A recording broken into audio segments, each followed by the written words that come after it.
Kama wachezaji tumejiandaa kuweza kushinda mchezo wa kesho dhidi ya Mashujaa. Labda kwa Damadamu unakutana na timu ambayo pia umeshaichezea. Labda kwa ninyi kwa wachezaji ni lugha gani ambayo mmekuwa mkizungumza hasa mnapocheza timu za middle class ambazo yani yote mnakuwa mnafahamiana zaidi?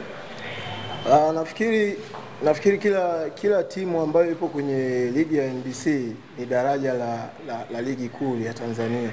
Kwa kila timu ambayo tunakutana nayo tunajiandaa kufanya vizuri dhidi yao.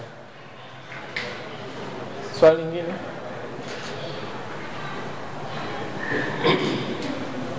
Labda pengine kwa namna ambavyo unaifahamu ligi, yani umecheza kwenye timu tofauti Azam FC, ukapita Mashujaa, sasa hivi uko TRA.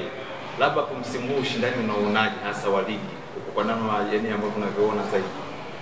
Kwa msimu huu ushindani ni mkubwa. Ligi imekuwa ngumu zaidi kuliko misimu ambayo imeshawahi kupita. Umeona tumecheza mechi mbili, tumedraw, hatujapata bali matokeo. Ligi ni ngumu msimu huu, lakini tunategemea kesho kuanza kushinda mechi ya kwanza. Na mechi mbili ambazo tumecheza tangu msimu umeanza na mko katika nafasi hiyo mlioko sasa.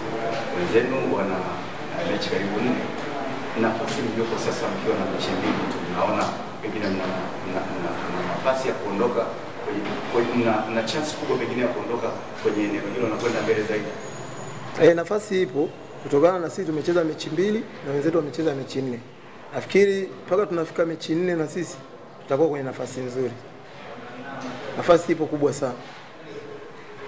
Kama wachezaji pengine unazungumzaje kwa sasa mwenendo mzima wa ligi unapoelekea? Kwanza tunashirikiana kwa kila kitu, lakini pia tunahimizana kwa sababu wote tumebeba nembo ya TRA.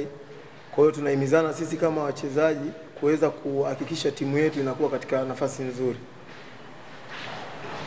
Tumekuwa tukishuhudia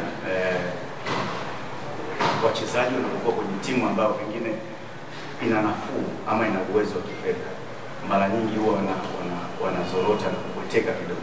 Kwa nini nyinyi ikoje? Na tunatambua wazi kwamba timu yenu hali yake ni nzuri. Mimi naamini kila mchezaji mpira ambaye amechagua kazi ya mpira anafanya kazi kwa malengo. Siamini kama kuna mtu anaweza kwenda sehemu akabweteka. Lazima ufanye kile ambacho kilichokuwa kizuri ili uendelee kuwepo katika hiyo nafasi na uendelee kuonyesha uwezo au kile ambacho unacho katika mpira. Shukrani.